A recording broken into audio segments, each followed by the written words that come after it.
টি-20 বিশ্বকাপ 2024-এর ব্যক্তিগত পারফরম্যান্স ও প্রভাবের নিরিখে টুর্নামেন্টের সেরা একাদশ বেছে নিল আইসিসি। অবশ্য শুধু সেরা একাদশ নয়, বরং দ্বাদশ ক্রিকেটার সহ আইসিসি টুর্নামেন্টের সেরা দল গড়ে নিল বলা যায়। সঙ্গত কারণেই টি-20 বিশ্বকাপ 2024-এর সেরা দলে ভারতীয় ক্রিকেটারদের আধিপত্য একতরফা। টিম অব দ্য টুর্নামেন্টে ভারতের 6 জন ক্রিকেটার রয়েছে। উল্লেখযোগ্য বিষয় হলো, রানার্স দল দক্ষিণ আফ্রিকার কোনো ক্রিকেটার নেই সেরা একাদশে। একমাত্র দ্বাদশ ক্রিকেটার হিসেবে নাম রয়েছে প্রোটিয়া পেসার এমরিক নরকিয়ার।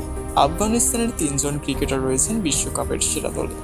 এছাড়া অস্ট্রেলিয়া ও ওয়েস্ট ইন্ডিজের একজন করে ক্রিকেটার রয়েছেন টিম অব দ্য টুর্নামেন্টে। সেমিফাইনালিস্ট ইংল্যান্ডের কোনো ক্রিকেটার জায়গা হয়নি এই দলে। ভারতীয় ক্রিকেটারের মধ্যে সেরা একাদশের সুযোগ পেয়েছেন রোহিত শর্মা, সূর্যকুমার যাদব, হার্দিক পান্ডিয়া, অক্ষর প্যাটেল, যশপ্রীত বুমরাহ ও আর্শদীপ সিং। অবশ্য ফাইনালের সেরা হয়েও বিশ্বকাপের সেরা একাদশে জায়গা পাননি বিরাট কোহলি। তো দর্শক, আপনাদের কি মতামত অবশ্যই আমাদের কমেন্টে জানাবেন।